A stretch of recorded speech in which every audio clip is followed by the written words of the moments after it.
All right, welcome to today's episode of the One and Only podcast. This is the second proper episode, per se, although the past two episodes I have been freestyling it kind of.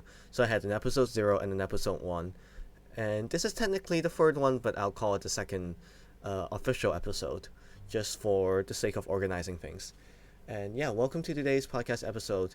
And the guys that is watching the live stream right now at this moment that I'm speaking knows that I'm doing this intro the second time because for the first time I forgot to click record on my OBS, which is a tragic mistake.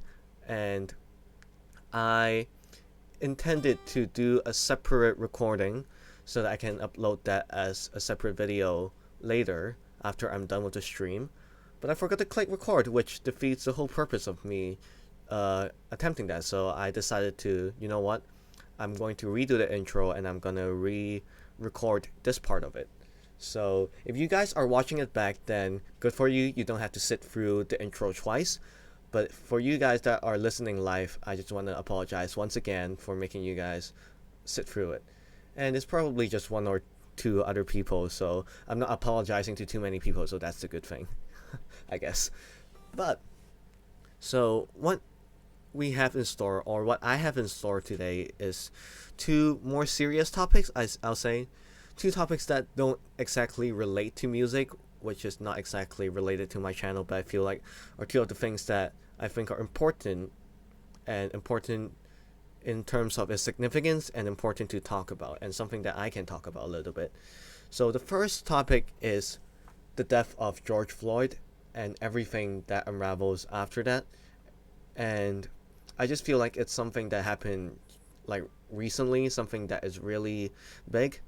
And while I don't live in the States, I'm not a citizen. I studied there. I have friends there. Some of my closest friends are either US citizens, or I met them when I was in college in the States. So I have a little bit of an attachment to the States. So I feel like I want to talk a little bit about that. And it just happens so that things that are happening in the States right now are quite similar in a way. The protests, similar to what has been happening in Hong Kong. Of course, there's the differences in terms of the context, which I'm going to touch on in a bit. But I feel like since there are some similarities in that, I would like to talk a little bit about the incident and share a little bit of my thoughts on it. So we'll get to that. And the second part, I want to switch topics to mental health and social media, which I think is something that is very prevalent nowadays and something that is very important. And especially idea of mental health, I got reminded by a friend that apparently May is mental health month, which I am so sorry that I'm actually not aware of that. But I feel like since I've been reminded, I want to talk a little bit about that. And I don't know if you guys know, but no, I didn't just study in the States for uni. I happen to study psychology in the States. So I feel like this is something that while I'm not an expert in by any means, is something that I'm interested enough, and I think is serious enough to talk about a little bit. And before we start properly, I just want to put out a disclaimer that I'm not an expert in the two topics that I want to talk about today. I'm not saying that I have the answers. I'm not saying that I'm saying definitely the right things. I'm just putting my thoughts out there and things that I think are important. And you can feel free to disagree or agree, definitely. And if you want to participate in this conversation, if you are watching the live stream right now on whatever device, you should be able to access the live chat. So if you want to communicate with me, talk with me, and have a conversation, then definitely feel free to do that. If you are watching it back afterwards, so after I cut this out to a proper video, I mean, I pretty much just trim out the portion of the podcast, so it's not really that much of editing. But if you are watching the video back instead of the live stream, then feel free to leave your comments in the comment section as well. And just be respectful to one another, be respectful to me as I'm respectful to you. And yeah, I guess that's about it. And if you just want to say hi, you just want to tell me that you're here listening or watching right now, then feel free to do it as well. Leave it in the chat and I'll be sure to respond to you.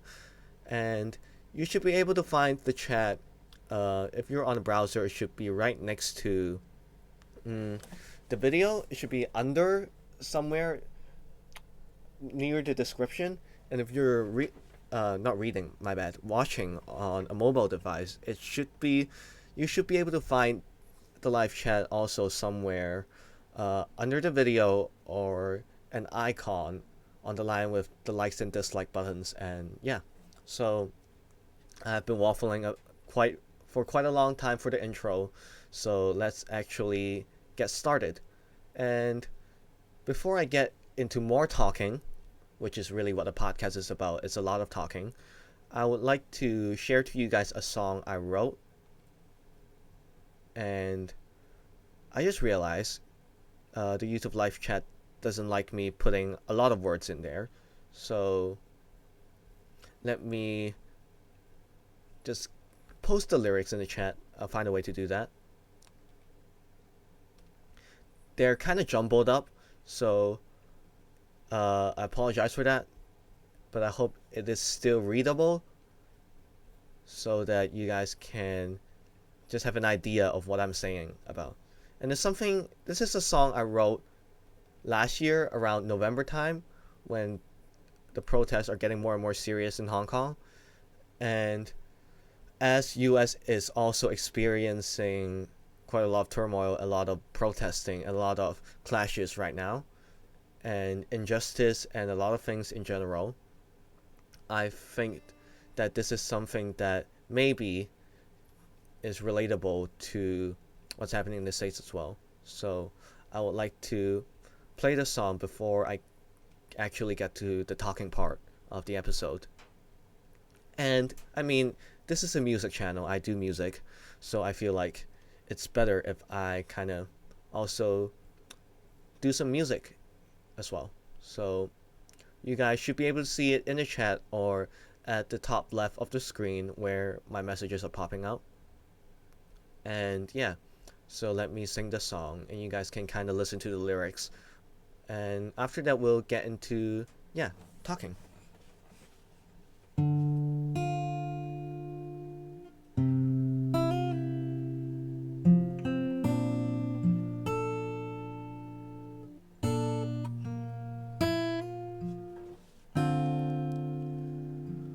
All the pain, all the tears, and all the things we have endured, the sound of the oppressed, reaching out to the heavens, we cry out to the one who sits above. Do you hear us cry in the darkest place? Do you hear our prayers in the darkest days, when the whole city cries out to you? Do you hear us cry in the darkest place? Do you hear our prayers in the darkest days, when the whole city cries out to you, oh Lord?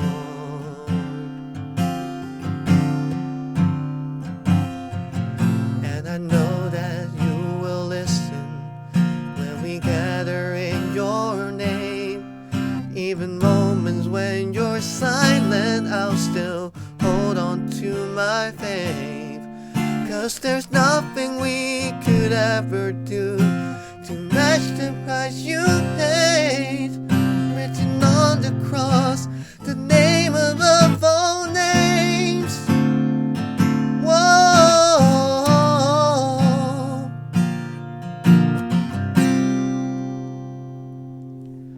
Do you hear us cry in the darkest place? Do you hear our prayers in the darkest days, when the whole city cries out to you? Do you hear us cry in the darkest place? Do you hear our prayers in the darkest days, when the whole city cries out to you, oh Lord.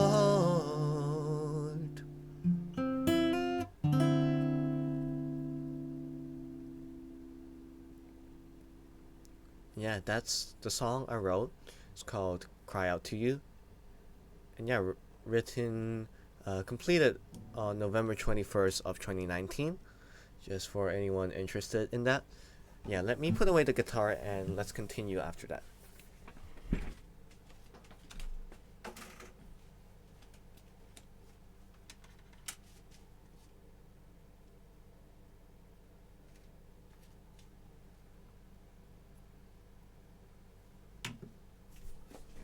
Alright, now that I'm back on the chair without my guitar, and let's get to... Usually I'll say a bit of waffling, but for today I think it's something serious, so I don't think waffling is really the appropriate term. I'm actually want to talk about things in a more serious manner, although I don't really have a structure or an exact plan on how I'm going about with what I'm talking about, but I feel like it's more serious than just waffling with friends or so anything in that nature.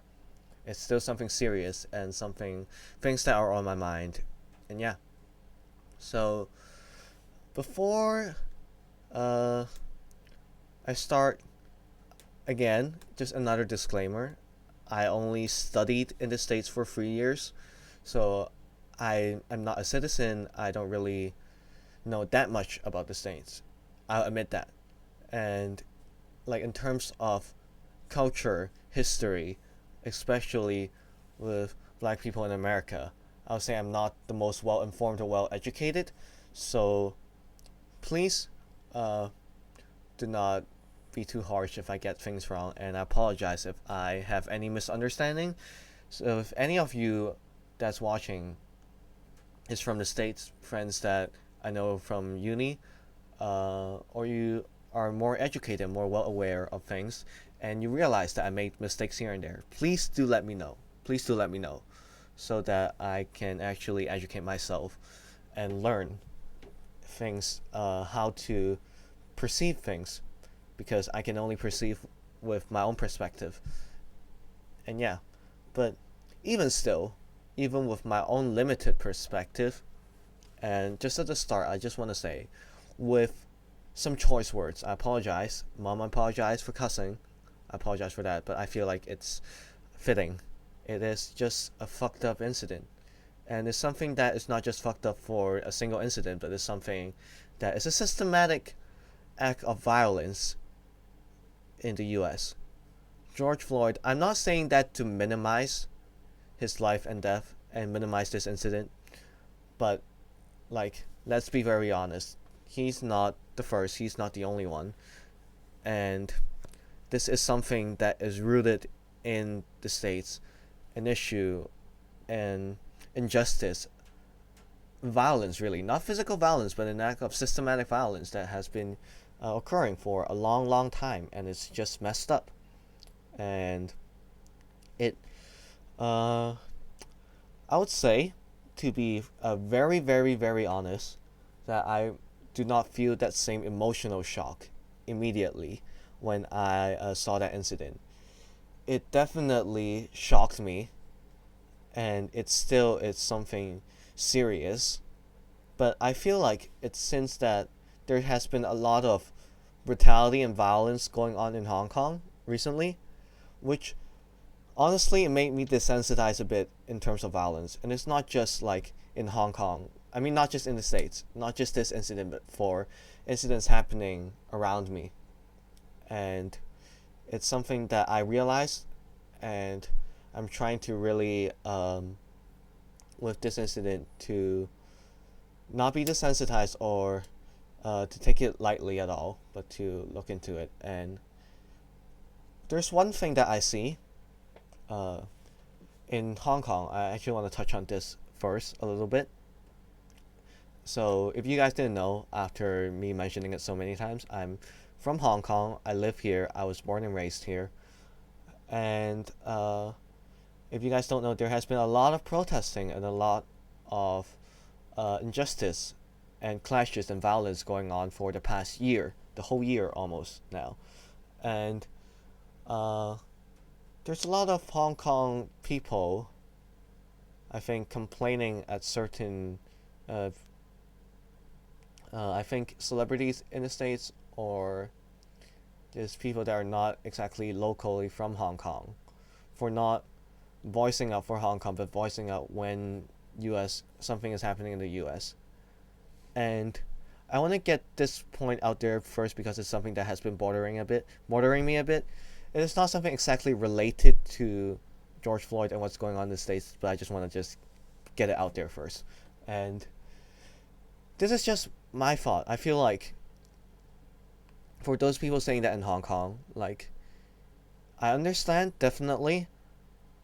And honestly, with just take aside bullets and guns, but like on other levels of violence, like police kneeling on protesters, using unnecessary levels of force, that is something that is happening frequently in Hong Kong. So it makes sense that when people in Hong Kong see that there are people voicing up for the US but not for Hong Kong, that people get pissed off and annoyed. But you gotta realize that if those people are from the States, or they associate with the States more than they do with Hong Kong, then naturally they're going to voice out for their country more. And it's something to ask for ourselves as well.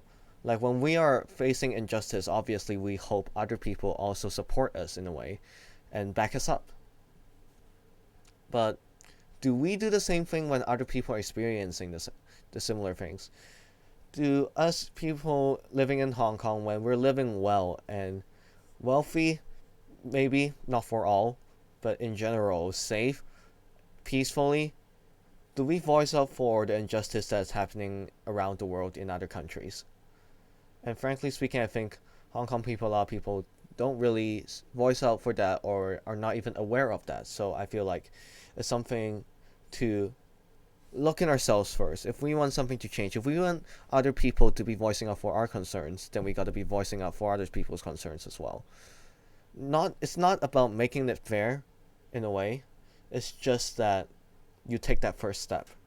You gotta, like, if we all have the mindset of taking that initiative and voicing out about things that are important, although it might not concern exactly ourselves, then I think the world is, as cliche as it sounds, it's going to be a better place. But yeah, I just want to get that out there. It's natural and it's understandable that some people get frustrated, but you gotta see things both ways. Doesn't mean that, like, it's right or the right thing to do to not talk about what's happening in Hong Kong. But I mean, you just gotta put it into perspective, and you can't really compare either. There are a lot of countries that are having it worse than either Hong Kong and US, and greater levels of injustice, and a lot of hidden issues. And if you try to just compare and see who's more worthy of being spoken for, then it's not gonna end. Yeah. So just putting that point out there. Now let's actually shift back to US and racism. Yeah, racism. The main thing that was brought up through this incident is definitely racism, and I heard some people talk about that. They brought out the numbers and saying that there are more white people that died from shootings, for example, I think, and bring out numbers like blah blah blah, saying that it's just because it happens to be a black person, that's why there has been so much outrage, and that is just ridiculous. And I want to say, as an Asian going into the States, I'm lucky that my skin color, my race, my ethnicity is not as oppressed and as unprivileged in a way than black people in the States. And I'm honestly really, I feel like it's definitely not something I earned, but I can see from my own experience when I went to the States, I don't feel like I am looked down upon. I don't feel like I am inferior, unprivileged, or discriminated. Well, maybe in a greater sense, not just me, but Asians in general, yes. But me personally, I don't have to deal with any of that. And I'm really thankful for that. I'm thankful for people that I've met in the States, people I met in my university that are open to a lot of cultures, and not just to like Asian culture, but Black, Hispanic, and any other that I failed to mention. And I'm thankful for that, and I realize that I'm in a way also definitely privileged in my life.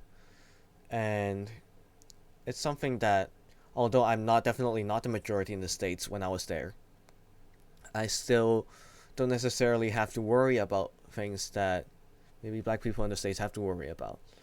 And I feel like one thing is that for all of us, it's tough to realize that you have privilege. It's tough to realize that you have privilege. And the thing is that it's easy for us to realize when things are unfair to us. It's easy for us to see that, oh, this is not fair to us. This is bad things are happening because the system is unfair to us.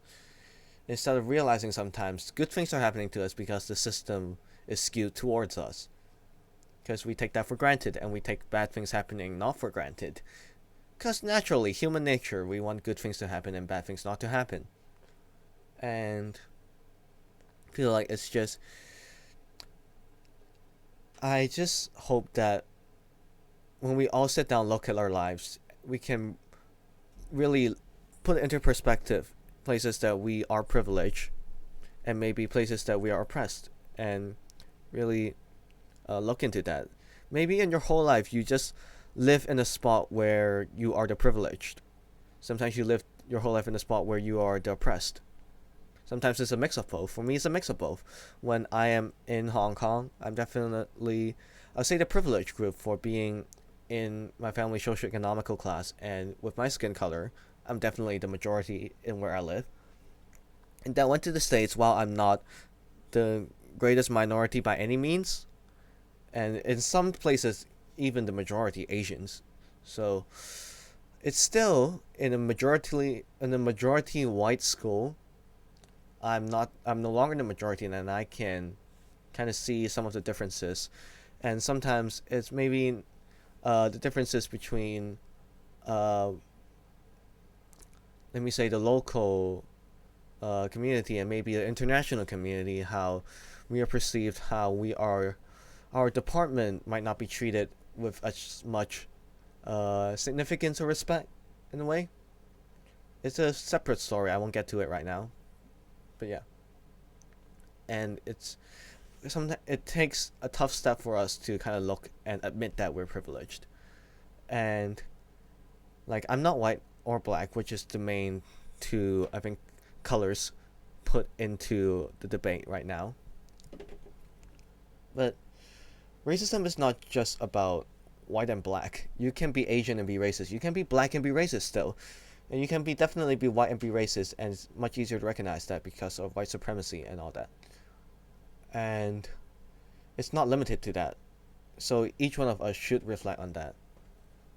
But right now, the main focus in the States is racism against black people, and mainly white people on black people. And it is something that I definitely see a lot. It's something that I've heard about a lot before I went to the US. Something that I haven't seen a lot with my own eyes, I'll admit. Not a lot with my own eyes. But I've heard a lot of that, seen a lot of that in the news, in reports. And yeah, it's just messed up in a way that, like, your skin color shouldn't make you superior or inferior to anyone. And that should be common knowledge, common sense. And it's just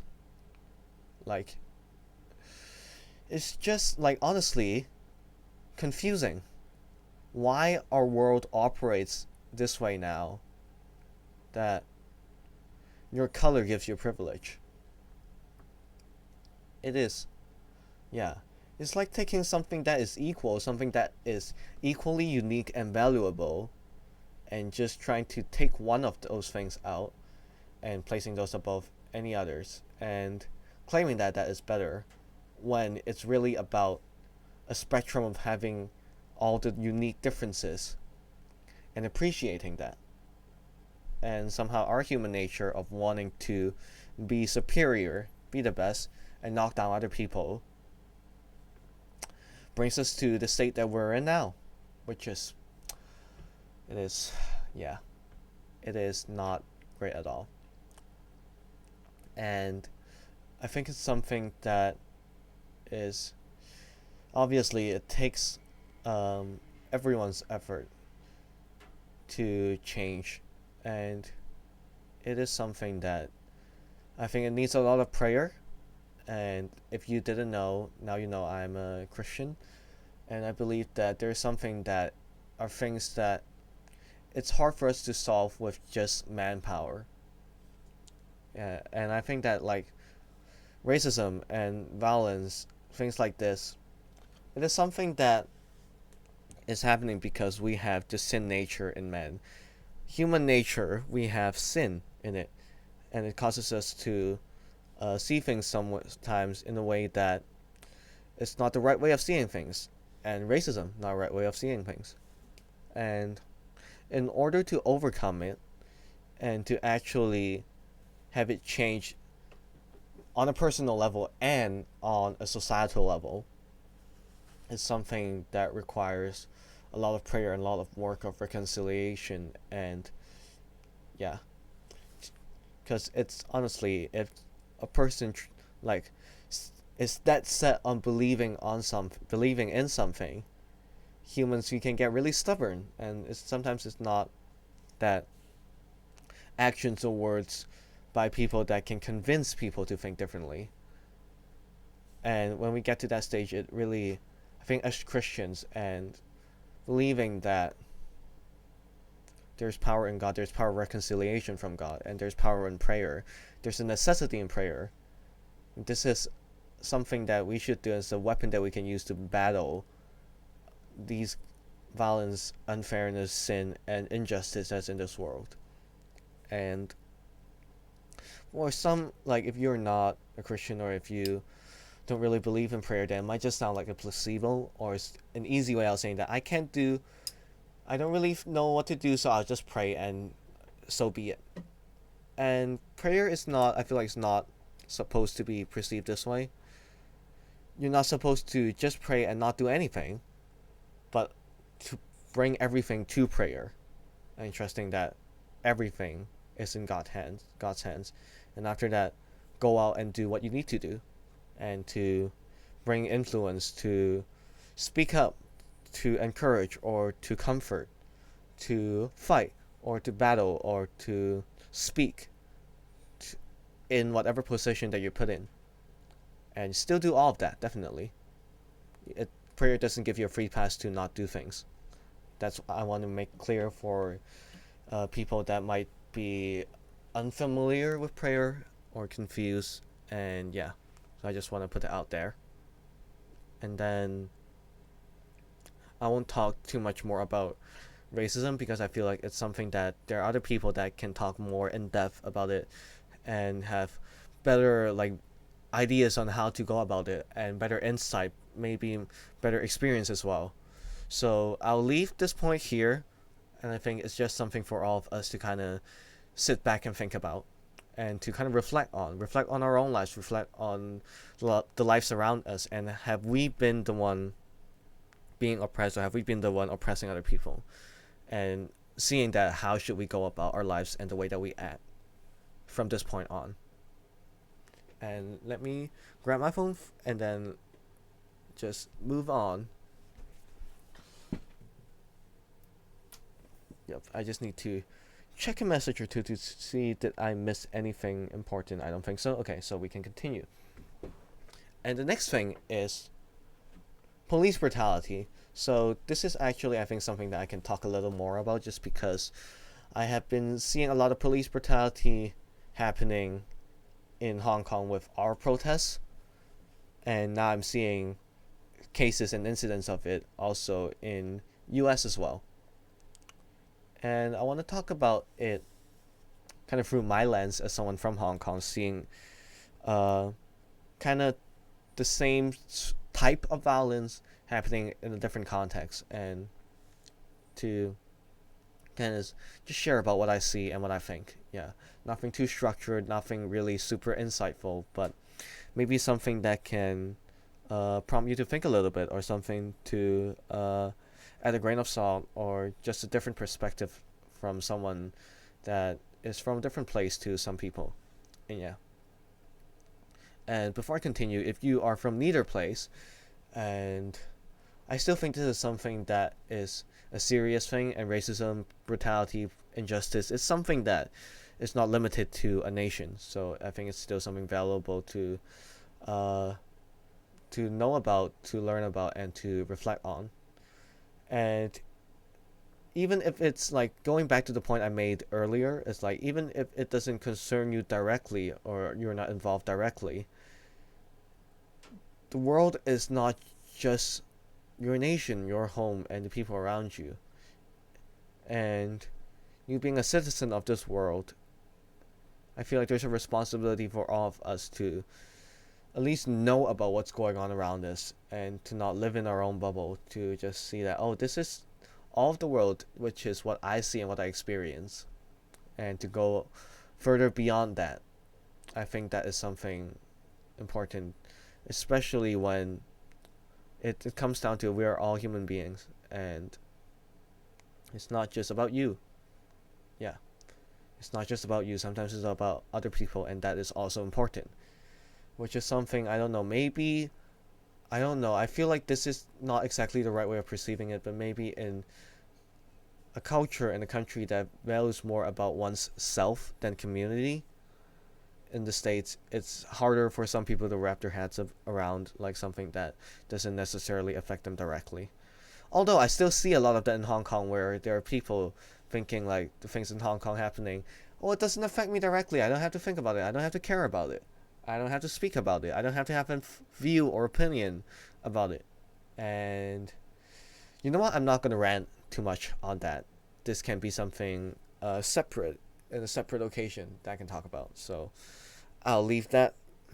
But I've gone kind of sidetracked. Let me get back to police brutality. Yeah.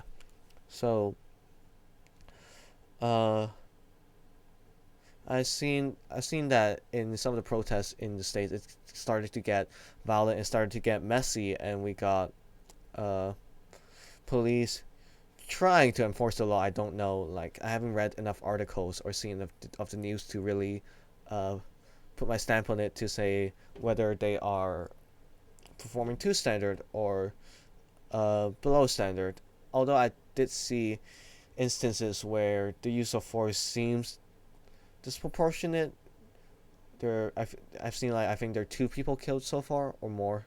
I'm not entirely sure. And also press being falsely arrested, now released. I think it's CBS reporter. If I might be wrong. Correct me if I'm wrong. But yeah, and it's kind of ironic, like seeing all that unfold, because it's literally things that is happening in the place that I live in for a long time, and now to see it again happen in a place that I have been in an extended period of time, not as long, but still an extended period of time. The only other place that I really lived at, that is an ironic feeling. That feels ironic to me, and it's a weird feeling. And yeah, it's I I don't want to judge or form one side of opinion too much with what's going on in the States, because I don't see enough to make a judgment yet so far. That's what I'll say. But some form of that police brutality is prevalent. It is happening, and it's something that is definitely wrong. And right now I'm talking about in terms of protests, like during the past week, like things have been happening the past few days, the past week. I'm not addressing police brutality in terms of previous cases, numerous cases of death of black people, either suspect or just completely innocent people. Those are just, there's no way around those. Like, we don't even have to, like, I feel like there isn't a need to discuss too much about those. Those are just, a lot of cases are just blatant overuse of force and irresponsible behavior, and just a way of how some would like to exert dominance or superiority among other people because they feel like they need to do it. They have this self-centered sense of pride that feels like there's a need to express that through acts of violence, brutality, and force, lethal force even. And that's happening in the States. That's also happening in Hong Kong with what the cops have been doing for the past year. I won't say for 100% there's not a single good cop in the police force in Hong Kong, but from like so many cases that I see, there's just the sample size is, yeah, it's hard to defend them. That's what I'll say. And it's also the same thing, superiority, exerting superiority, feeling that I have the power, I have the suit, I have a baton, I have a pepper spray, I have paintball guns in Hong Kong, and in US obviously you have real guns. I have all those things. I have people.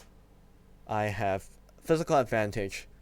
Therefore, all that being said, therefore I am more superior, and I need to show you that I'm more superior. That's pretty much the mindset, which is really messed up. And I agree with what someone said about it. Like, there has to be a lot of insecurity underneath that for people to act a certain way, like this way. And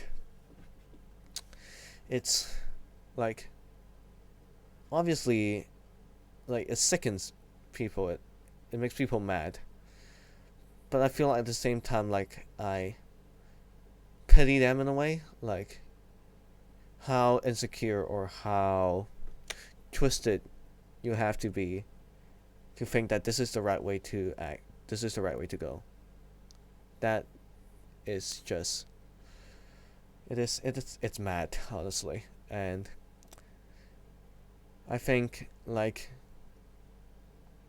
obviously, in the case of the States and George Floyd, I'm not a black person, I'm not in the States, so this is me speaking not like exactly in that context, but I guess more so in my own context with the similar things that I'm experiencing. Is that, like, ultimately the best end result for me is to see people exerting violence, injustice, to repent and to change for the good, and to express that and to actually show that with action.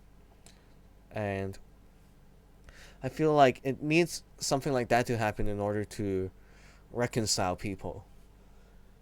And it's hard, especially if you're the ones like actively involved, like me with the police in Hong Kong. I want to say that wholeheartedly what I just said, but at the same time I see all the clips of police like just being irresponsible, unacceptable. Like, honestly, they might have murdered a lot of people that just haven't been reported in reports. And we don't know because, like, they pretty much mask everything. And, like, when that happens, when there's not a system where they can be put responsible for, what would you feel? Would you feel like so genuine that you want to forgive them? It's questionable, isn't it? And I just want to put that out there to say that although I'm not experiencing that, what I've experienced made me realize that I can, in some ways, not in all ways definitely, but in some ways relate. And I hope that by saying that, I make the point clear that while I say that is the ideal way to go, to forgive, it's not easy, and it's never meant to be easy. And there are people that say forgive and forget. I feel like you can forgive, you shouldn't forget. Exactly. well, at least before any tangible changes happen, there's no reason where you should forget about things happening. And you can still remember things and forgive the person for doing those things. So I feel like, yeah, forgive, but not forget. And so they're two different things, in my opinion, at least. And now I want to touch a bit on the differences with police brutality in the States and police brutality in Hong Kong, because this is something I'm taking stretching it outside the States, and I want to talk a little bit about Hong Kong as well, because it's something that is related, and I feel like it's a good segue. And there are people in Hong Kong using US as an example, saying that if the things, like if quote unquote riots, I don't like to use the word because I'll get to that in a bit, but if so quote unquote riots are breaking out like in US as so like the same scale that's happening in Hong Kong happening in US, then the police would have shot their guns and people would have been dead. So Hong Kong police have already been restrained. And it's, to me, that's, allow me again for a second use of choice of words. Sorry, Mom. If I have a swear jar, I'll toss in my coins, but I don't really have coins, so just let me off of that. It is a bullshit argument if you just use that as your argument. It's a bullshit argument. Like the context is different. Do people in Hong Kong own guns? Can people in Hong Kong legally own guns? No. Nope. Can people in US legally own guns? Not in all states, right? But definitely more yes than no, for sure. Because I'm not exactly familiar with gun laws. I just know that, at least in Hong Kong, no one can legally own a gun. And then, like, it's just you can't use the standards of another country, another culture, and just copy and paste it and apply it to a different place in a different culture, different context. It just doesn't work that way. And it baffles me that people do that sometimes. It's just, you can't just use that as an argument. It doesn't make sense. It doesn't work that way. Logic doesn't work that way. And then like there are people saying that people in Hong Kong saying that, look, even US, they have racism. Look, they have police brutality. Look, even people have died. Look at Hong Kong.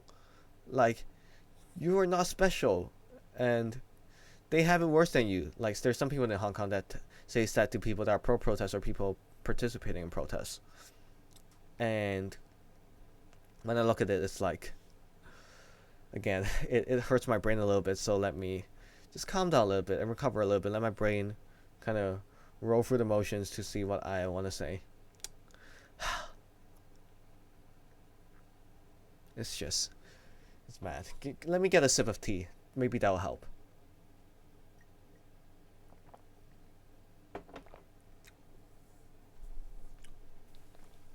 Now, like, we're getting into systems. So let's first not compare the level of force between US police and Hong Kong police, because as I've made in my previous point, it's two different contexts. You can't just like compare them exactly side by side without having some kind of conversion in the middle, conversion rate per se, to kind of balance things out. So let's not put that into the calculation. Put that into the consideration, but not the calculation, if that makes sense. And then let's look at US versus Hong Kong. So right now, the police officer that kneeled on George Floyd, that suffocated him, he got fired. While he hasn't faced any like legit punishment yet, he got fired. So it's definitely not enough. No way, that's not enough. Like, if he's just fired and he can get away with murder, that is not justice. Put that out there. But we got that first step. He got fired, and we look at police in Hong Kong. none of them get fired for like brutality and excess use of force. Like you see policemen kneeling, like ganging up, like someone kneeling on maybe someone's neck, someone kneeling on their legs, and someone kneeling on their back. All three of those police officers, none of them gets any penalty. And I'm talking about, this is not just a separate incident, but like for one day of protests and clashes, there might be at least like 30 like cases of exactly that same scenario happening, and no one needs to pay any like penalty, or they just don't have to be responsible for that. And like, that's one thing to put into perspective. It's different. The system is different. In US, at least, there's a system that gives the chance for bringing the police officer to justice. And at least there's something happening. It's not enough, but there's something happening now. In Hong Kong, nothing is happening. Absolutely nothing. And it's ridiculous, honestly. But that's not trying to tone down what's going on in the US. It's just making that comparison for people in Hong Kong. And also giving you guys an idea of, like, also sharing about my experience with what I'm seeing with police brutality happening in my life, in my country, in my city, and in the place I live in. And another point is that you see there are actually police officers siding with protesters, or siding with people, joining in the cause and voicing out. Do I see that in Hong Kong? I see maybe a report, one or two reports of ex-police officers. None that are actively in the police force. No one. At least no one made it to the news. And I feel like if someone did that, it would have made it to the news. Would have made it to the news, definitely. But no, there isn't anyone. And like when you look at that, when you compare that side by side, and this is just me talking to people from Hong Kong, trying to make that argument, saying that comparing US and Hong Kong. There you go. I made the comparison for you. That's what it is. And I lost myself right there. I thought I'm going to say something else. Let me give it a thought. What was I going to say? Apologies. My brain farted. Like, I had a brain fart, a massive brain fart.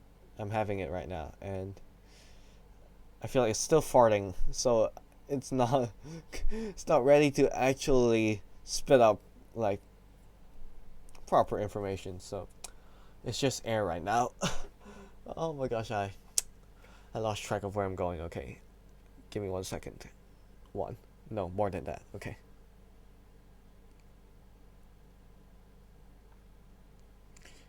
Yeah, I mean, I guess it's just that too. That's kind of the difference, and me addressing to what's happening in Hong Kong. And moving back to the States, I think this might be the final or the second last point I want to make in regards of George Floyd and the protests happening in the States.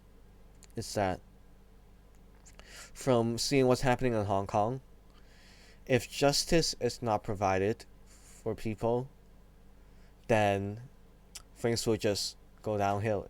It will just go downhill. There has been history in other countries that showed us that trend. Until things are solved, protests are only going to get bigger and bigger. Clashes are going to get more violent. And I don't want to say it, but it's most likely to be more bloody. It might be more life sacrificed. And if there's anyone that is in power thinking that you can use power to shut people up, you can just shut them down with guns and armies and calm things down, it doesn't work that way. Unless you killed everyone, and then you get a new wave of enemies against you. So that is just it's not going to work. And for those of you that are in the States, those of you that I know from the States, and you're seeing this happening right now, and right now I'm seeing that my screen is frozen in my preview on YouTube. If you're watching it back, there shouldn't be an issue, but okay, I think it's fine now. Yeah, it's fine now. And where was I? Yeah, for those of you in the States, I don't know how well coped or with how well coped you are with like protests and violence breaking out, and it's something that might happen unless things change. So I feel like have the preparation that things are going to continue, things might get worse, and our job is to, whoever you are, whatever you are, stand firm and to keep voicing out, and to also feel like one thing, if you are not actively participating, especially if you're not a black person, if you do not exactly experience the same thing or feel the same things, I pray that I honestly beg that for you guys to be understanding for all the violence that is going on. That's not saying that you should agree with that. Like, you should not, if you really truly believe that that is something that is not right to do, then you don't have to change your belief. You can say that I don't agree with that, but I understand where you're coming from. I understand what's going on, why it's happening. I understand what's causing it to happen, and I understand something must change from the top down in order to lessen the conflict. Yeah, I'm not sure if that's the correct way of saying it, but yeah. And that's me. Like, I went through that struggle when I see protesting starting to get violent in Hong Kong. And meanwhile, like, this is just my personal opinion, just putting that out there, my personal opinion. Meanwhile, I don't participate in that. I don't feel like that's exactly the right way to voice out. That is not the best way, definitely. It might not be something that I will do. I won't advise people to do it, but then, like, seeing people do it, I will, like, right now I got to the point where I can definitely understand where it's coming from. I see why this is happening, and I see what has to change in order for this to stop happening. And, like, it really comes down to people in power, people like the president, chief executive, starting from them, from the top down, to officials, government officials, and then police officers. Right now, even police officers, very important, from them on, to change something. That is something that is going to bring reconciliation. Not just people protesting, stopping what they're doing. Because, let's be frank, like realistically speaking, first, they won't. People won't. And, like, even if they do, hypothetically they do, that doesn't solve the situation. That just hides it under the blanket again, so that one day another thing happened, then you can unfold that blanket once again. And yeah, doesn't work that way. And I'm sorry, I kind of got lost again.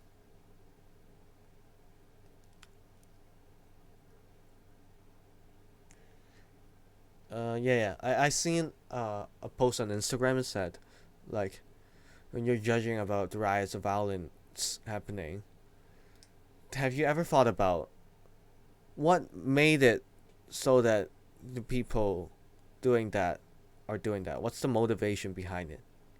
Why? And what made a person realizing the dangers of doing that, realizing that they may face years of sentence in Hong Kong, realizing that they might take a bullet at the heart, and die because they are protesting up front, being more aggressive. What takes for someone to realize that and still do all the things that they're doing?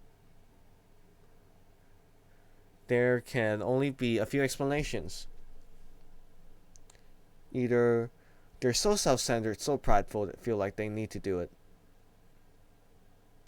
they are persuaded by people. Not just persuaded, brainwashed, honestly, at this point, if you're laying down your life. Or you're forced by people. Or you are fed up and you're fed up of trying to voice out for yourself, voice out for what's right, and getting no response. And realizing everything you've done before doesn't work.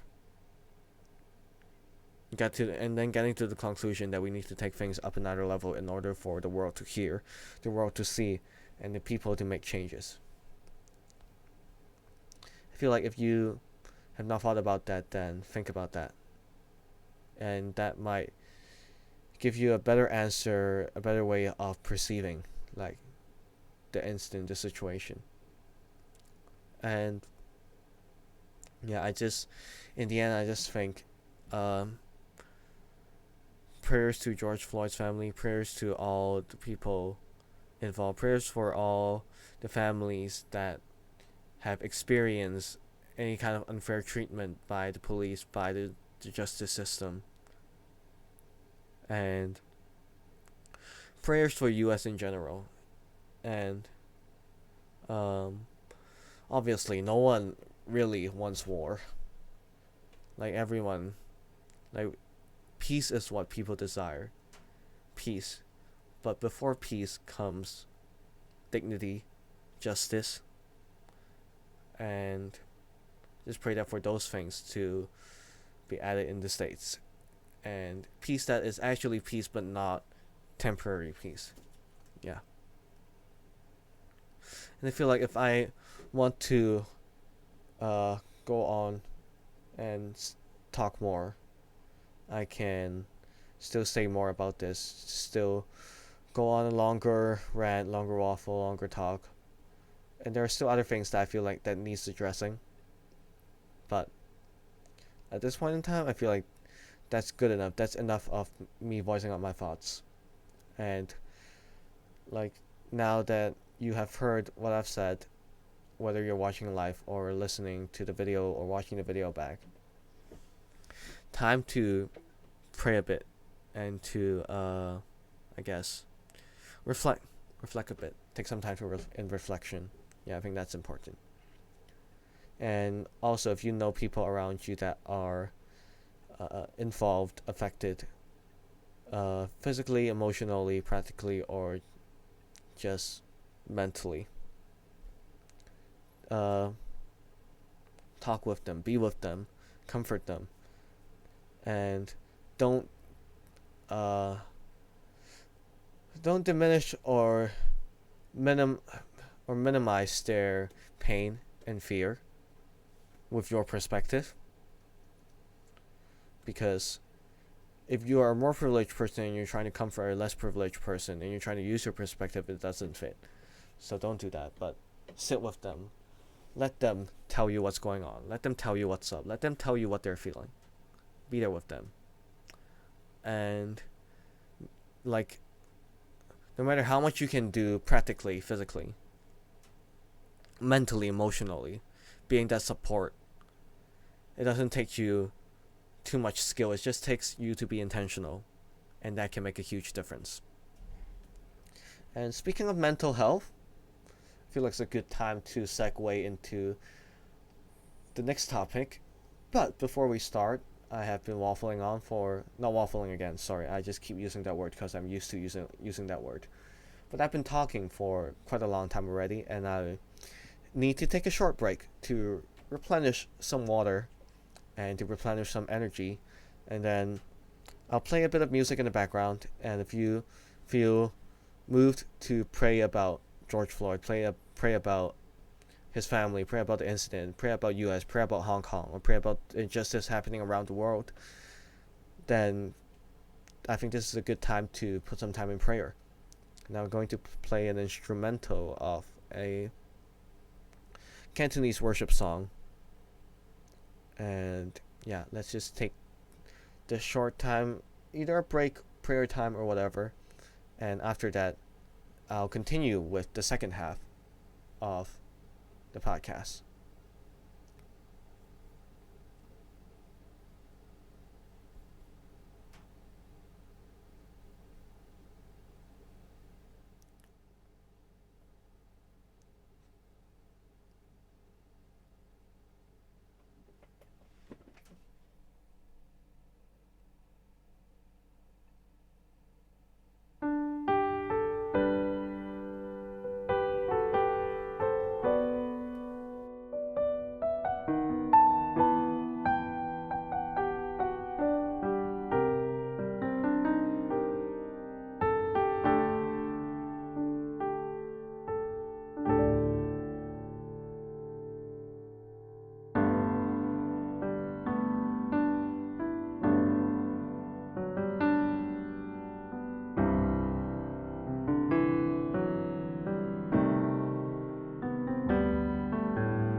Okay, now we're back. I think so. I think everything's working, hopefully at least. And let's continue on. And if you are from Hong Kong, if you're a Cantonese speaker and you have been sitting through this for the past hour or so, I applaud you and thanks for your hard work for listening to all of this English. But I already intended this to be just a full English series, so apologies if you would rather hear me speak in Canto. But yeah, that's the way it's gonna go. So if you're still listening, appreciate you for sticking through. And yeah. Now, yeah, let's move on to the second topic, social media and mental health. And yeah, I feel like mental health is something that is really important, yet oftentimes overlooked and oftentimes not being put into the spotlight enough and not being seen as significant enough for people to realize that it's actually something important.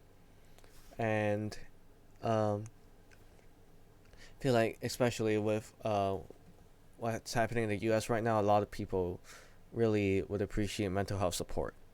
And then with a lot of things happening in Hong Kong right now, a lot of people would appreciate mental health support. And then a lot of how should I put it? Just in everyday life, in the stresses that you feel, in the situations that you're in, a lot of times a little bit of mental support can go a long way. And then if you get into more serious cases or actual mental health issues where you get into the realms of maybe depression, anxiety, or even more serious things, then it's something that really needs to be brought to light and to be discussed about. And too often times that mental health discussions are frowned upon. You're seen as weak. It seems it's things that don't make sense scientifically to some. And so let me get into a more comfortable pose because I'm feeling a little, I don't know, I think I'm a little tired today, so I just want to get to a more comfortable pose, which is technically, it makes me want to sleep more, doesn't it? Technically it does, but you know what? I'm rolling with it. I'm just making myself comfortable. That's it.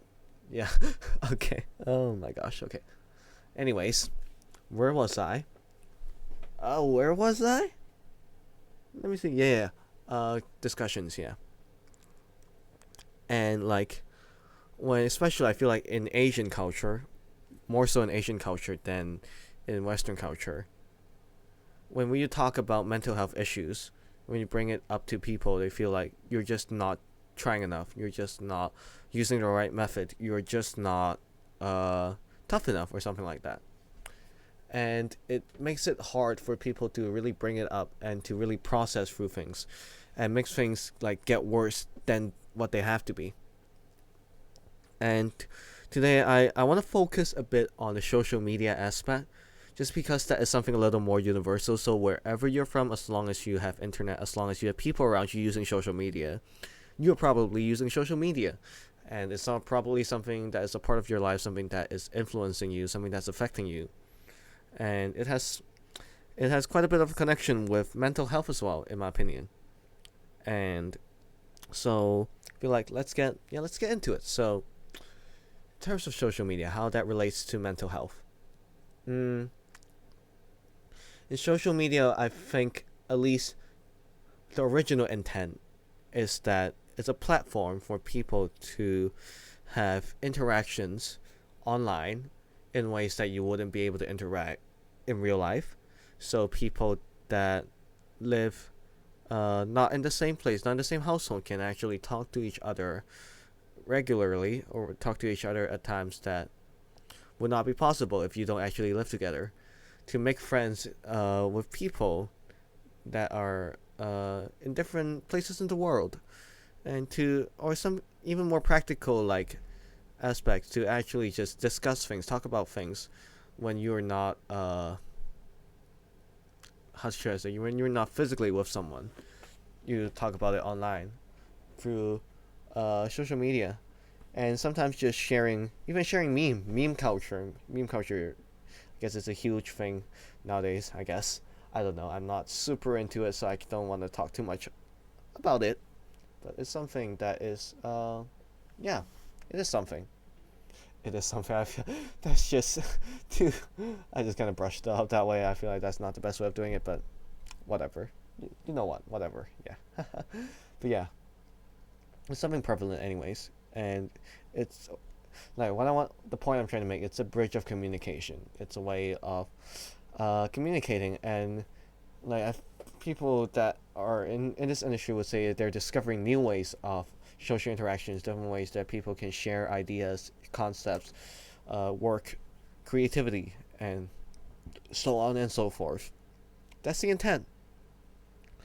And more oftentimes, social media turns into a competition. It turns into a competition of popularity first, because social media, one big thing is numbers. You get when my era, I'll say my era, I started with Facebook, and there's also Snapchat, but I don't really use that, so I'm just gonna talk about Facebook first. And so there's Facebook. You have friends. That is not too big of a thing, but if you have more friends, you seem more popular, I guess. You seem cooler, and you get number of likes, or now number of reactions. The more likes, the more hearts, or whatever you get, the more successful you are online, the more popular you are, the more people approve you. It feels like, although it might be just a like that doesn't have much value on it, or much weight on it. It might be they don't really care about you as a person, but they see your post and, oh, that photo in general looks cool, so I'm just gonna like it. And if you don't get enough likes, it might just be that the person doesn't even see your post. So, but it gives you that feeling of empowerment somehow, that you feel like you are more empowered. You feel like you're more significant now that you have numbers backing you up. And then, I think the only other social media platform that I really use is Instagram. Probably now my most used in terms of like just messaging people, posting on stories, which I sometimes post too much probably, and you get number of followers that can be a huge thing to some. It's like you got 100. Oh well, I got 200. Suck that. And then you got that person 200. So lame. I got 500. And you guys are amateurs. I have 1K. And then you get the celebrity. Oh, what you're talking about? I have 100K. And then you got the millions and whatever. And yeah. And it's like the number seems to give you a rank on where you sit at in terms of in that platform. And it became more of a competition of chasing those numbers to have more followers, to have more likes on your posts, to have more exposure, and to see that as like climbing the social ladder, to climbing to success kind of thing. And sometimes a competition of chasing trends that's probably a little more prevalent in TikTok, where it's really just about trends, music and trends, videos and trends, and how you ride the trend and make your own content to it, which is still a lot of creativity, and you can't like take away that creativity from people. But a lot of it is trend based. If you fit the trend, if you catch the trend, then there's a chance that you catch the numbers, and then it just becomes a game of competition of who can catch the trend first, who can think of the best spin of the trend. And it becomes so much of a competition that it takes away. I think that's one thing my friend said. Social media is meant to be something that we can have genuine interactions, but you don't really get that at all. The competition aspect of it takes away the genuineness, the authenticity a lot of times. And I mean, now with what happened in the States, I've seen like more posts that are genuine emotions, genuine thoughts and words. And yeah, so that's something. But like in theory, it shouldn't take something tragic or something that serious to bring out the genuineness or authenticity in people. And social media is supposed to be a platform that allow that, but it really doesn't. It turns into a platform that suffocates that, because it doesn't get numbers, it doesn't get respect, it doesn't get the affirmation from other people. And that is something that I feel like can bother a lot of people nowadays, especially kids and teenagers. I feel like your self-image, your mental health, when it is so, when your society is so tied in with chasing numbers, being popular, having that perfect Instagram photo, perfect Instagram feed, having that idea that I live a great life and you guys should see that and approve that kind of thing. Not even to admire it or whatever, just approve that you're having a good life. Having that mindset and then feeling like I need to fulfill a standard to make myself satisfied. That is something that I feel like can burden a lot of people. And if it doesn't burden you now, and if the only reason for that is because you are getting the numbers that you want, then let's be honest, you're not going to get those numbers forever. And once that's gone, what happens to you? And okay, let's even say, put it in the scenario that you keep getting those numbers, those don't go away. Will you really be satisfied? Will you not always want more? Will you be satisfied with the value you gain from those numbers? And I think the answer is no. You won't. And yeah, it's just sometimes it's kind of ironic again. I'm using this word again, ironic,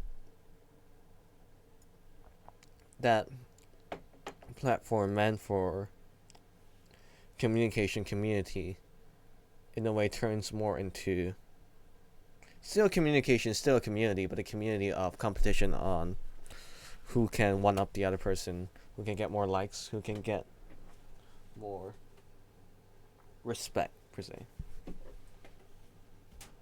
And I know that is definitely not a conclusive statement. There are a lot of people using social media in a healthy way, sharing their life, and not saying that like sharing your creativity, your ideas, or getting like people to see that is a bad thing at all. It's just that when it turns into the culture, into the goal, into the identity of this platform, then there is something that just it's not right about that. Like even in Lau's song Modern Loneliness that came out a few months ago, I think. Yeah, song that addressed some of that aspect, I feel like, and the loneliness that we feel, that we post on social media. We post about all the good things and we feel like unfulfilled. Yeah. And then let's see, I was going to get to a point and I forgot what point I'm going to get to, and this feels like a recurring theme of today's podcast. Okay, let me think. Yeah, so I want to share a bit about myself, just because I feel like it's easiest for me to talk about myself, and you can either relate or not relate at all. If you relate, then maybe it helps you in a way that you find someone that you can relate to. If you don't relate to me, then I feel like it's good. You're opening up yourself to a new perspective, a new thing that, oh, maybe someone sees things this way. I don't agree with that necessarily.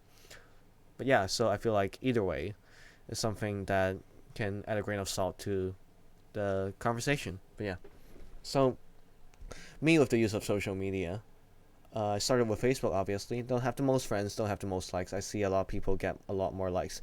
I still see my high school classmates. I won't necessarily say friends, not because I don't like those people, but I'm just not even close enough for me to comfortably say that we are like good friends.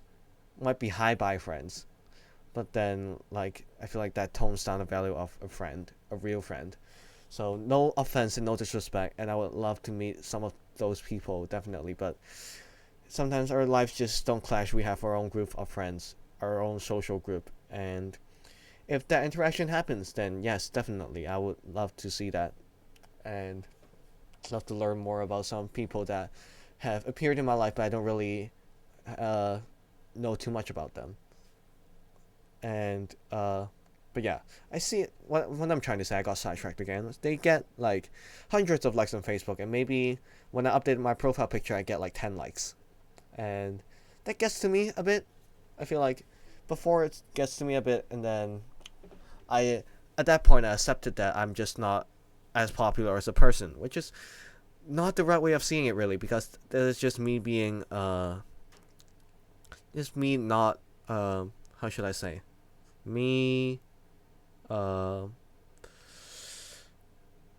having low self-esteem, really, pretty much, like during middle school and high school time, mainly high school, having low self-esteem, and then just kind of just accepting facts like, yeah, because I'm just not popular, I'm just not that great, I'm just not as good as that person. And that's not a good way of like putting things, definitely. And that's, I feel like that's something social media, in a way, this is an example of it exerting pressure on someone's mental well-being, when it starts to make you feel like that you're inferior because you get inferior numbers. It doesn't work that way. You're not an inferior person because you get inferior numbers. It's just that the world twists it to make you think that way. So yeah. But Facebook, it's a mixed bag, and I think in a way it's low self-esteem, in a way it's also I understand what's going on, so I didn't let it get to me too much. And then moved on to uni, when I used more of Facebook and Instagram. I think started using Instagram. I think that's when I kind of tried to take a different approach. And what I meant by that is that wait a second, let me change pose to get comfortable again. I don't know, I feel like I didn't even drink coffee. Usually when I drink coffee, I get a little like I forgot what's the word I want to use, but I kind of move around a little bit, not really feeling exactly comfortable at all times. But I didn't even have coffee, so that doesn't make sense at all. Anyways, so I kind of lost track again. Okay, Instagram, yeah. So I started posting some. I use a hashtag that I use a lot. It's called hashtag 2am deep moments. I'm gonna type that in the chat so that it appears on screen, because I need to put that out there. And see, this is the guy critiquing social media, and he's like using social media elements and bigging up himself. I mean, I'm a self-contradiction, I guess. Yeah, but I feel like that's something. This is something that is iconic to myself, iconic to me, and I guess I would like to see that on screen. I don't know. I don't know, but yeah. What I'm trying to say is, I started posting like long essay posts about things that are not necessarily that positive, and sometimes just deep thoughts. Sometimes it gets a little more on the negative side, more introspective, and things that are not just like, oh, look at the beach and look at my abs and look that I'm cool kind of thing. Obviously, that's a bit of a stereotype, yes. I'm just saying that it's something that is not the norm of what people say. It's, oh, Instagram, popular post. Yeah, definitely not that. And I kind of had too much of an ego at that time, I feel like. Yeah. I was saying that I want to change the way people see social media. Therefore, I'm going to start being the change, and I'm going to start posting about things that are more negatives, so that I can show people that you should not just post what's the brightest parts of your life, but also really talk about other parts of your life, because that is also part of your life. And why are you trying to lie to yourself and lie to people that your life is only that good image that you post? And okay, maybe I didn't use the word should. I probably say that you can post the other sides, the tougher parts of your life and kind of thing. But so that was what I thought, and I think it's with good intention and good points, but it's just in a way that it's a little more self-centered and arrogant than what I really wanted to be after reflecting on it. So I think after thinking about it, I realized that maybe not everyone wants to talk about that and put it onto a social media platform. Just because they don't talk about it there doesn't mean that they don't experience those things. And if you choose to put that out there, it's your choice, and it's your responsibility if you choose that to show that you can be vulnerable and you can be respectful, and you're not just whining and pouting about it, but you're using a platform in a way to express and to kind of get through those things. So in a ultimately positive way to talk about something that's a little more negative. Yeah. But I feel like the intention is still there to like show people that, yeah, I'm showing you that me as a person, my life isn't just glitz and glamour. It's pretty much, frankly, it's quite boring, honestly. My life as a whole is quite boring. So if I post really about my life, it's just boring, honestly. So I picked out the more negative parts. Honestly, the more exciting parts, to be honest, honestly. But like, it's just showing that, yeah, as a person, you experience those things, and if you feel like this is a way that you can express it, then you should feel like you have the freedom to do it. And the reason that you don't is because the society takes it away from you and place an expectation that you have to be a certain type of person, you have to be a certain type of persona online. And I think that is something that really, when you are going through patches of your life that doesn't fit that persona, and you're still attached to social media, if you're not attached to it, then by all means you can just detach from it and be fine. But if you're still attached to the platform, but your life doesn't meet that expectation, that is the point where you're going to feel conflict, and that's going to drain someone mentally. Yeah. And that's the point where it starts to feel like I need to lie or deceive myself to post something good to maintain that feeling of affirmation, comfort, and value on my platform, so that I can feel those same things in my life. But in reality, when you're experiencing something different, you can't just like cover it up that way. And yeah, so I feel like that is something that it's just unfortunate, I feel like, with the way that social media is nowadays, and with how judgy the internet is. And like, you don't even have to be a popular person, you just have to have one person that judges you, and that can already ruin your day, that can already ruin someone's mental health. Honestly, just one person, that's good enough with social media and all that, with the way that we perceive it, with the way the human nature is, and with the way that like the society now kind of magnifies everything. And yeah, it's just, I feel like it's unfortunate, but I feel like if you use social media and the community around you use it, and I feel like you can use it in a way that is positive, in a way that you be the person you want, you don't fake for likes or follows, you share about things that you want to share about, you talk about things, you celebrate good things, and maybe sometimes mourn about sad things and reflect about things, and just show that you can be the persona that you are online. You don't have to fit a mold, you don't have to fit an expectation to survive online, and you don't have to chase those numbers just because people say that you should chase those numbers. Yeah, I feel like that's something important.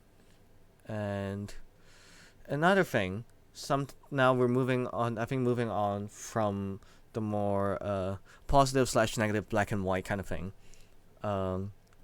Just I want to go a little bit into just being attached to social media. So just putting a lot of time in that, and just being attached, really. Yeah. So I think it's really before just a month ago, I've been using Instagram since 3 years ago, I think. Yeah, I'm kind of late to the game, honestly. So I don't really know how to play the game still, but you know what, I'm just doing what I'm doing, honestly. I don't know. I'll see if I can get better, but I guess that's not the main point of it. But yeah, so one sec. Realize my table is kind of offset, which kind of annoys me a little bit. That I don't know why, but I feel a little OCD about it. So you know what? Let me fix that real quick.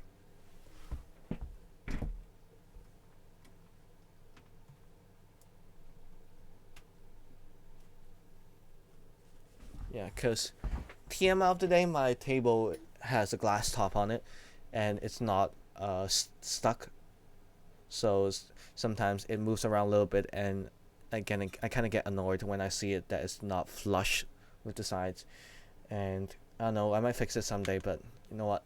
I fixed it now, so let's continue. Yeah. And so back to what I was talking about. So since I started using Instagram, I have this feeling that I need to click through all the stories. I need to read through all the posts. And sometimes it's not actually reading or actually seeing what's going on. I just need to see that there isn't a red circle on the top of the bar. I just need to go through the post to see that I didn't miss out anything. And that missing out is not just actually I read everything, but to see that there's that tick, a line saying that you have already read all the posts in the past 24 hours kind of thing. I feel like I needed to see that to kind of complete the daily mission or something like that. And or I feel like I, for example, when I wake up, I have to scroll through Instagram and get through the posts, so that I don't have to scroll through it in the afternoon kind of thing. And it's really, what's the point of it? I don't really understand.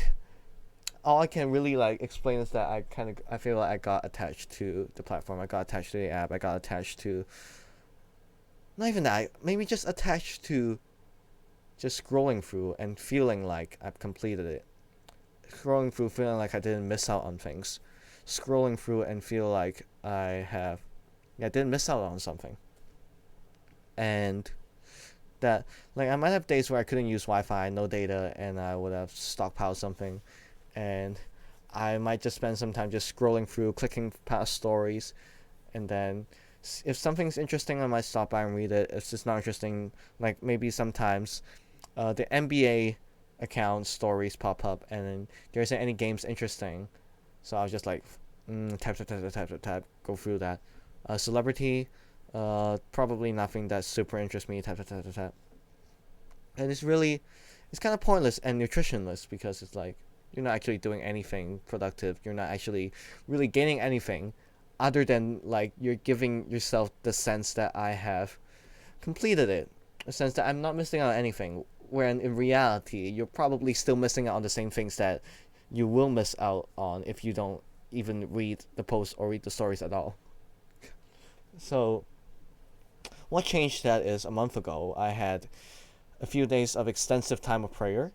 And I'm not praying about social media or my use of social media. I didn't intend to really fast on social media either. Well, not originally.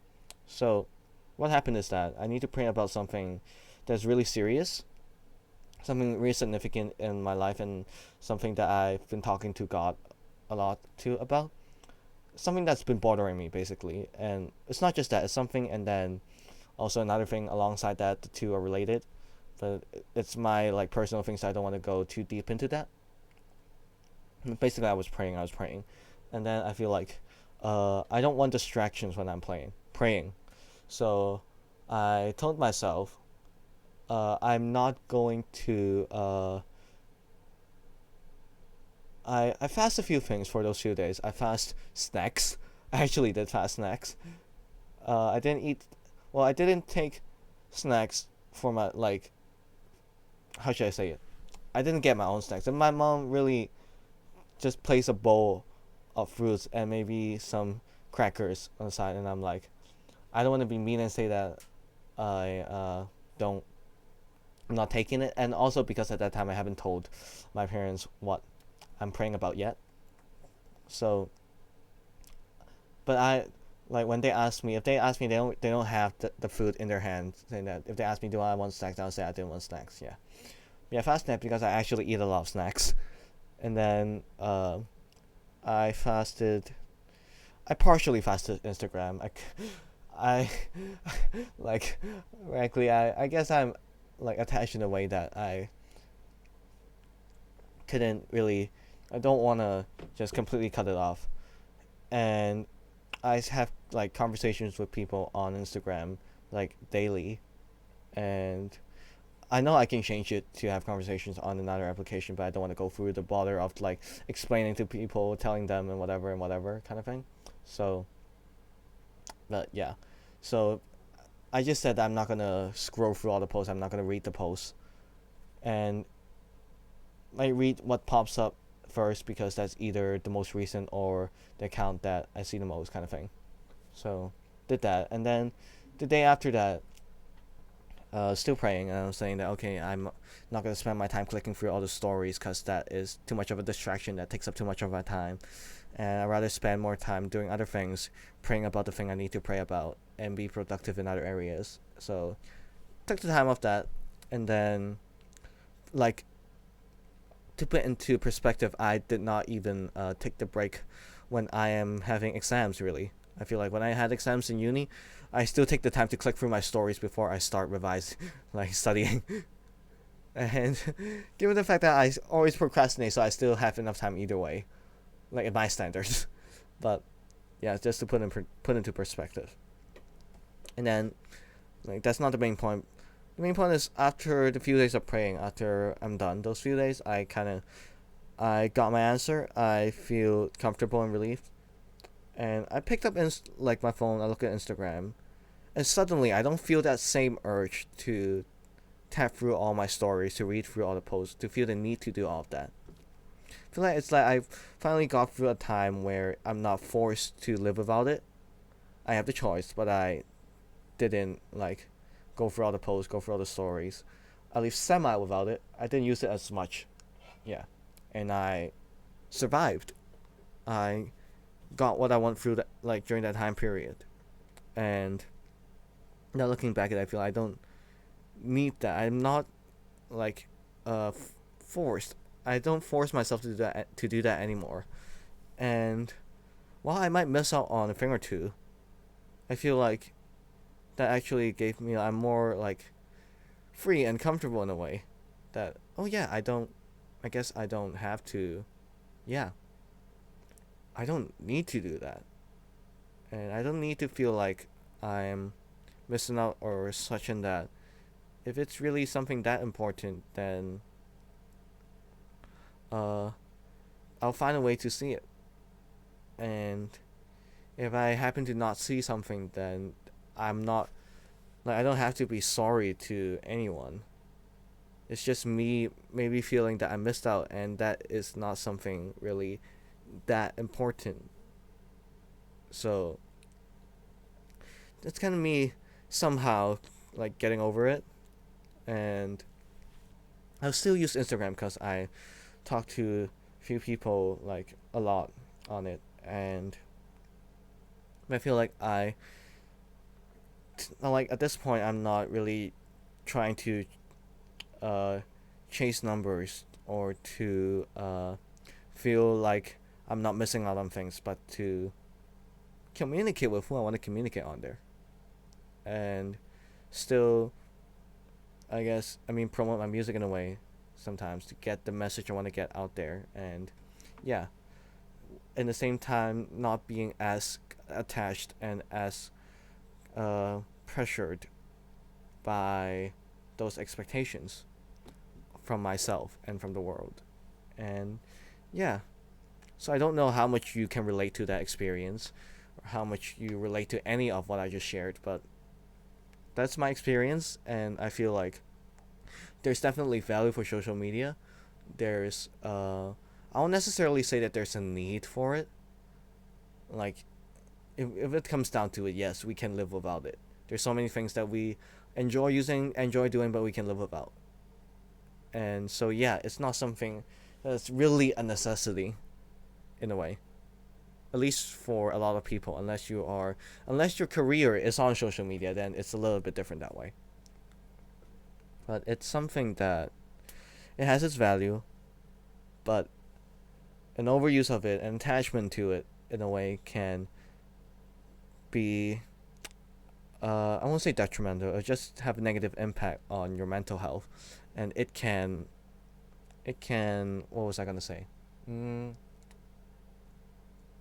The way that social media is portrayed and perceived now makes that more likely than social media having a positive impact on people.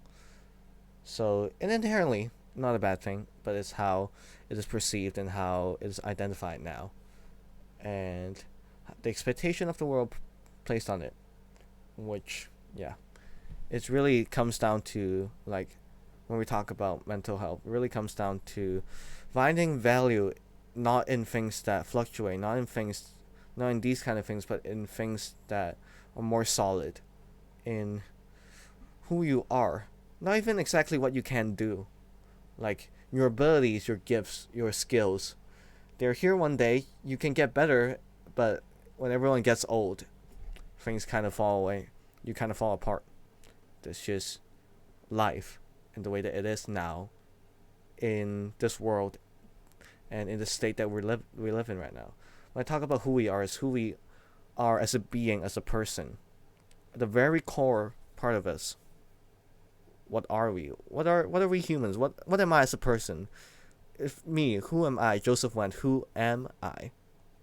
When it comes down to it, and the answer to it, that is a stronghold of your value, and that should be the thing that really solidifies who you are.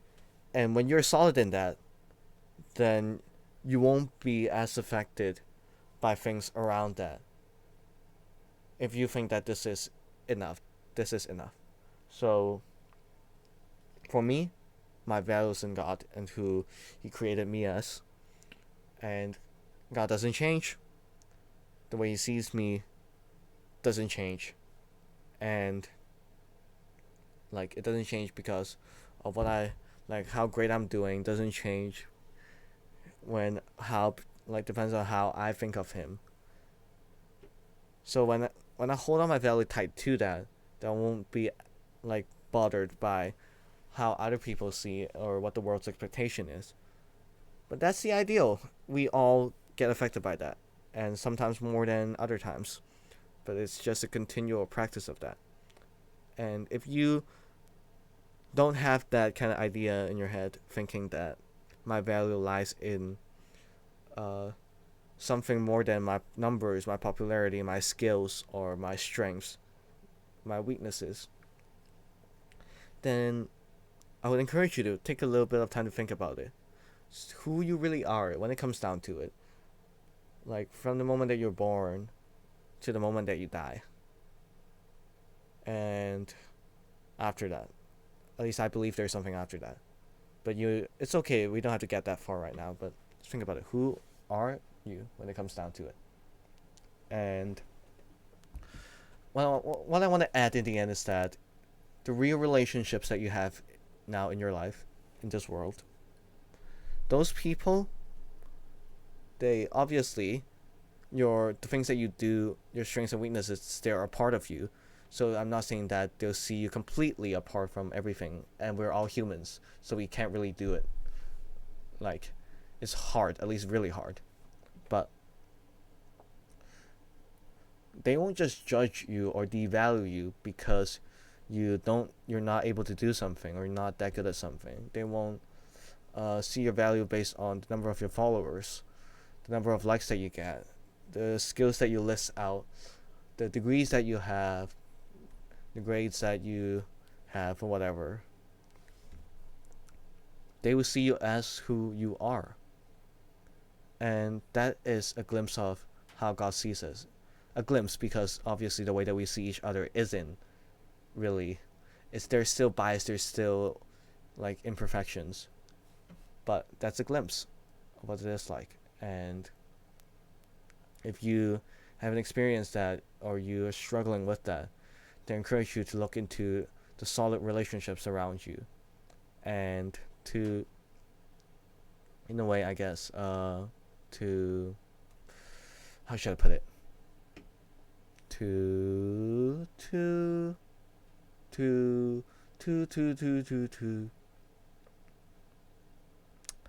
I guess to kind of have a reset and to think, yeah, maybe all these things that the world tried to define me, all these criteria the world's trying to use, maybe they don't really define me. Maybe they don't really make me more valuable or less valuable. Maybe those things aren't as important. Just throwing that question out there, because the answer to that is different for everyone. And different for everyone in a different time that they're thinking about it. So yeah, just throwing that out there. And I guess that's all I want to talk about today.